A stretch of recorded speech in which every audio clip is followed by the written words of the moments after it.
There has been a lot of criticism lobbed at this bike, Kawasaki's brand new for 2022, totally redesigned KLR650.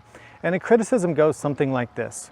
Kawasaki should have brought it into the modern world of competitive adventure bikes by lowering the weight, giving it better suspension, adding a twin cylinder, adding a 6th gear, and more electronics. However, the reality is if they had done that, the price would have increased dramatically and possibly even exceeded everyone's kind of current favorite affordable adventure bike, Yamaha's Tenere 700. What I want to show you in today's short video is a little bit of a different opinion.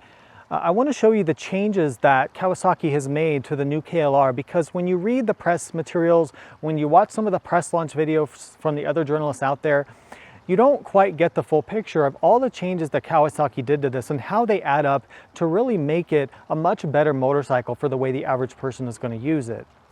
The KLR remains the really only choice for an affordable, full-featured, big-bore adventure bike, because it simply doesn't compete with motorcycles like Suzuki's DR650 or Honda's XR650L. Those bikes are more dirt-oriented, they're older-fashioned bikes, although they have their place, as people have pointed out in the comments, but they don't have the touring capabilities, the large gas tank, the large windshield, the large fairing, the LED lighting, the comfortable seat, the rear rack. They don't have the features that this bike does for the same price. They simply cannot compete with it for somebody who's going to travel. While there are other alternatives out there, KTM has a 390 Adventure, Honda has the CB500X, there's the Royal Enfield Himalayan, there's Kawasaki's own Versys 300X, which is the parallel twin engine. I am going to have a video comparing the KLR in terms of features and specs and how it rides to those bikes, but you're going to have to wait a few more weeks for that. What I want to show right now is why I believe Kawasaki did the right thing with the KLR and how they made it a far superior motorcycle for the way the average KLR rider is going to ride it. Here's what I mean by the average KLR rider. The 5 or 10% of you who want to do hardcore off-road trails with your KLR, you are not the people that Kawasaki is worried about. Sorry to have to tell you that, but they're worried about the average buyer. And the average buyer is somebody who commutes during the week, and on the weekends maybe they go on some light off-road adventuring, or maybe they use the bike to tour. There's also going to be a group of people who look to this bike as a good platform for around-the-world type travel. And personally, if I was doing around-the-world type travel, if I was lucky enough to do something like that, this would probably be in my top 3 choices for a bike to do something like that on. So enough with the intro, let's delve into some of the features and let me show you why this bike is so much better than the Gen 1 and the Gen 2 KLRs. Let me start this by addressing the elephant in the room, the literal elephant in the room in this discussion. Yes, the KLR keeps gaining weight every time they change it. So it gained around 20 or 25 pounds when they went from the Gen 1 to the Gen 2. It gained another 25 pounds, unfortunately, when they went from the Gen 2 to this bike, the Gen 3 bike. Of course, that's comparing apples to apples if you look at the bikes without ABS and without the extra bags and lights and stuff that this adventure model has. Here's what I want to say about the weight. First of all, I honestly cannot notice the difference in weight. Now, it could just be that the center of gravity is maybe a little bit different, or the Gen 2 that I had and the Gen 1s, they had so much extra stuff on them that they weighed as much as this, or I just can't notice it because it's not that big of a difference. I don't know. But I'm telling you, riding it and pushing it around the garage, doing filming, doing the stuff I'm doing with it, can't tell the difference in weight. So maybe that'll help you a little bit there if you're thinking about getting one. The other point about the weight, in my opinion, is that all the stuff I'm about to talk about is why it gained weight. And I think that the improvements they've made to the motorcycle to make it a better motorcycle for everybody is definitely worth the small gain in weight. And the fact that they kept the price the same is really incredible, because most manufacturers would take the opportunity to bring the bike up market and increase the price. But Kawasaki said, no, we need to make this the adventure bike, to keep this the adventure bike for the average person who, you know, can afford $6,500 or $7,000, but not $10,000, $15,000, $20,000. So I think it's great that they did that. So the first reason I think this KLR is the best KLR ever is fuel injection. I think that's probably the biggest and most noteworthy change. And the reason that fuel injection is really important is that it increases reliability because you have a lot less going on. You don't have carburetor jets that clog up. You don't have issues with traveling at different elevations, right? So going from sea level to 10,000 feet, the bike is going to run just about the same. You're still going to have a drop in power because that's a law of physics. Air is less dense at those high altitudes, but the bike will start normally and run normally even at high elevation without having to worry about changing jetting in the carburetor. Fuel injection also increases the bike's efficiency. So I'm noticing about 50 to 55 miles a gallon, maybe a little bit better on this Gen 3 bike. Whereas with my experience owning a lot of the different Gen 1 and Gen 2 KLRs is that they would get between 40, 45, maybe high 40s if they were tuned really well. So this is a 5 to 10 mile per gallon increase over those old bikes, which extends the driving range. The next reason I think this new KLR is better than ever before is that they've made the frame stronger and more rigid. You can notice the increased rigidity when you're riding the bike through the twisties or off-road. You can definitely notice it doesn't have that kind of noodly feel. The other big thing is that if you're a KLR person or you've gone on the forums, you might know that the earlier KLRs had a really nasty habit of breaking the subframe bolts. So the subframe bolts would actually shear off under excessive weight, which most KLR riders, a lot of KLR riders do. They load up a lot of weight on the back, passengers, luggage, touring, and the subframe, the two-piece subframe, the bolts would actually break, and there was a lot of upgrade kits to try to address that. Well, you don't have to worry about that anymore on the new bike. It's a one-piece, much more rigid frame to make it stronger. Let's talk a little bit about the way that they improved the handling and the stability of the bike. So they've raked out the suspension from 28 degrees up to 30 degrees of rake. So by increasing the rake, they're changing the caster angle, and essentially they're making the bike have a little bit more stability at higher speeds. And I noticed it right away. Even though the old KLR was very stable off-road and on the street, this new one feels very, very planted. It has a very, very stable feeling on dirt roads and also going through the twisties on the highway or going down the freeway. They've also changed the suspension by making the springs a little bit stiffer and changing the damping a little bit. So it's still a very basic suspension with very limited adjustments. The forks are totally non-adjustable. The rear shock has adjustable preload and adjustable rebound damping, which does have an effect, and you should tune in those settings if you get one of these bikes. So they've made the suspension better. It feels a little firmer, a little bit more controlled, but I still will tell you it's still way too undersprung for the way most people are going to ride it and what the average person weighs and the luggage they're going to carry. The springs are too weak, and you're going to have to still upgrade that. The other change they made to the handling is that they lengthened the swing arm. So lengthening the swing arm is another attempt to make the bike more stable and give it a little bit better handling. So they've lengthened it by, I think, about 30 millimeters, which is quite a bit, and it just adds to the increased stability that you feel when you ride it. Let's talk about the lighting for a second. So I'll put the video here, but the lighting on this bike is one of the best that I've seen on any modern motorcycle, and I've been riding a lot of different high-end bikes these days. Very fortunate to do that. And these driving lights, these extra lights that the Adventure model has, are very effective, and the main beams are also very effective, although they were pointed way too high. I did have to aim them down by using the screw adjusters, but they're very, very good lights. So that was a great improvement. Again, that may have been something that added weight, but they managed to do it without increasing the cost, and it greatly increases your safety of driving at night. The old KLRs did not have the best headlights. The Gen 1 headlights were absolutely a joke and downright dangerous. The Gen 2 headlights were a big improvement, but the Gen 3 blows them both away. The next thing that I think makes the KLR a lot better than the old KLRs is that the fuel tank has a more usable volume, and other reviewers have tested this, and I've been testing this myself too, and I can confirm that you can actually get around 6 gallons out of the tank now, whereas before it was more like it seemed like it was a 5.5 gallon tank. Now you get that whole 6 gallons. So if you combine that with the increased miles per gallon, the 50 to 55 miles per gallon I talked about, you're talking about a real world range of, on the low end, 250 miles, on the high end, more like 300 miles. It's wonderful to have that. This is one of the longest range bikes on a single tank of fuel that I've ridden lately, with the exception, of course, of my GSA, which has that huge 8-gallon tank.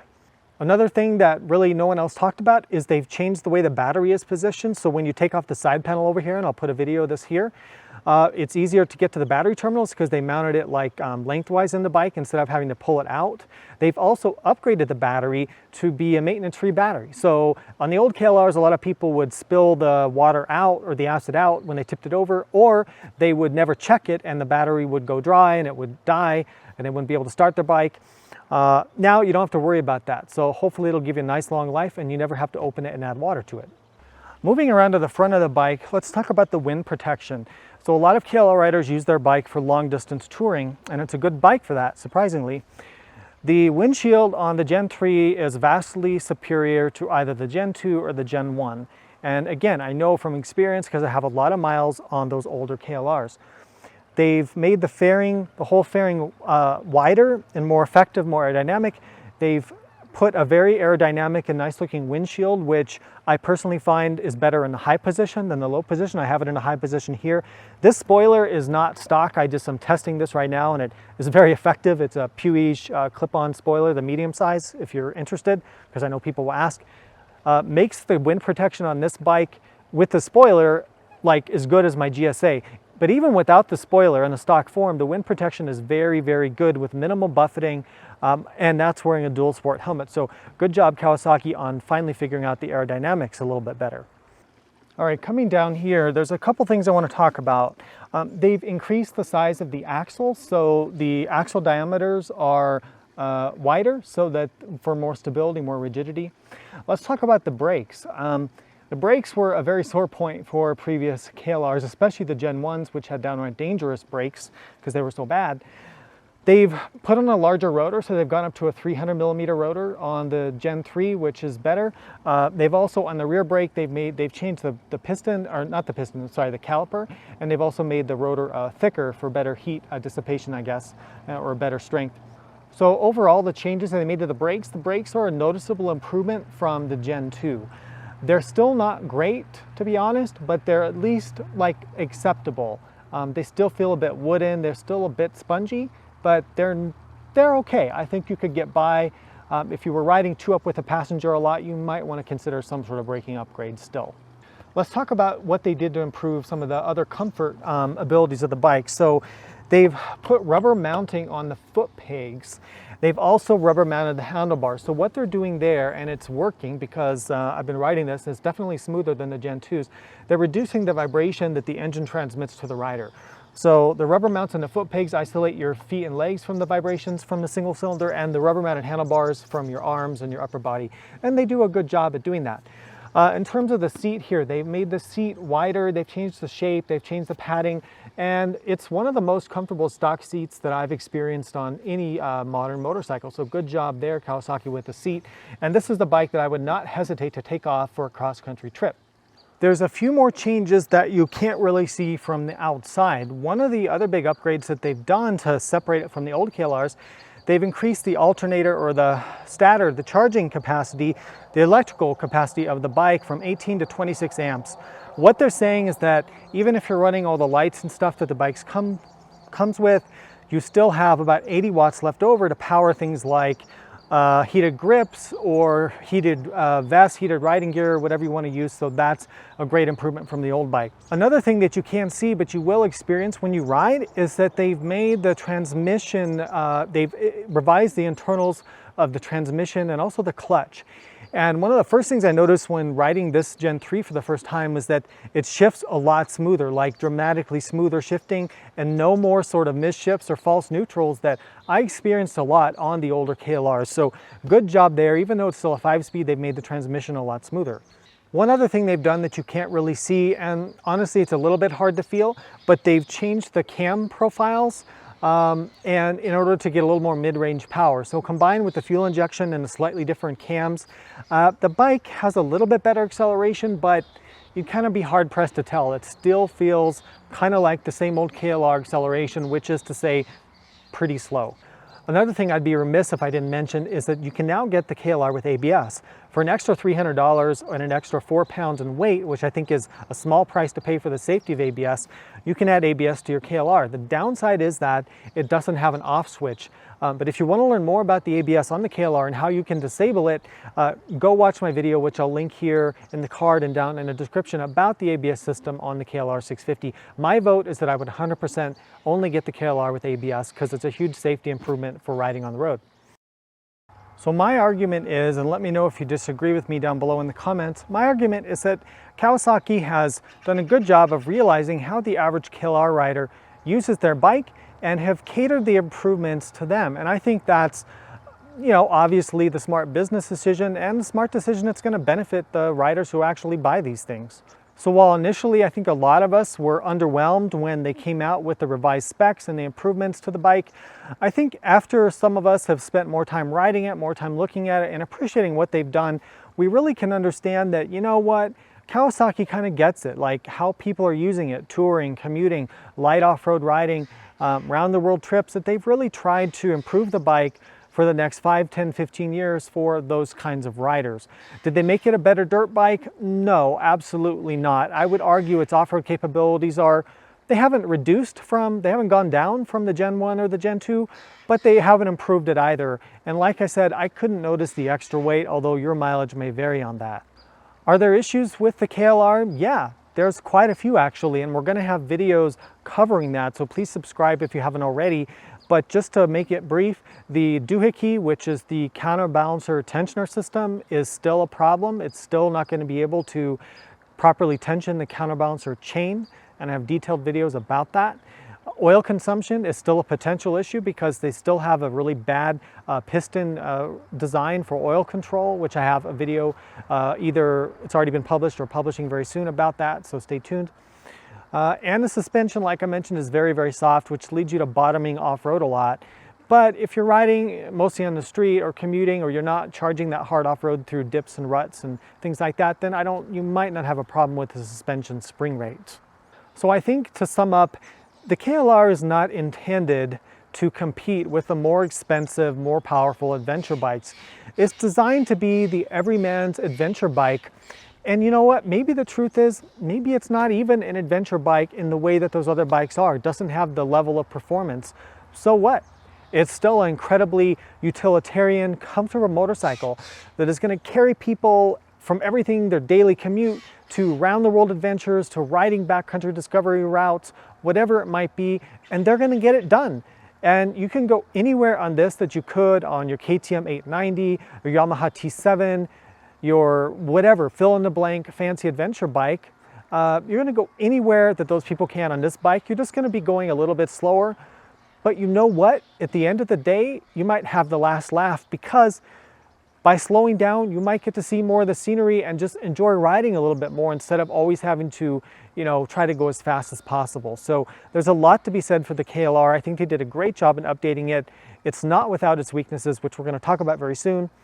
But anyway, let me know what you think. Are you going to sell your Gen 1 or Gen 2 and upgrade to the 3rd generation bike? I know if it was me, personally, if I had a Gen 1 or a Gen 2, I would upgrade as soon as possible, because I really think it's a better motorcycle. I think you're going to enjoy it more, and I think it's going to be a better ownership experience in the long run than the older bikes were. So that's my 2 cents on this as a proud, longtime KLR owner.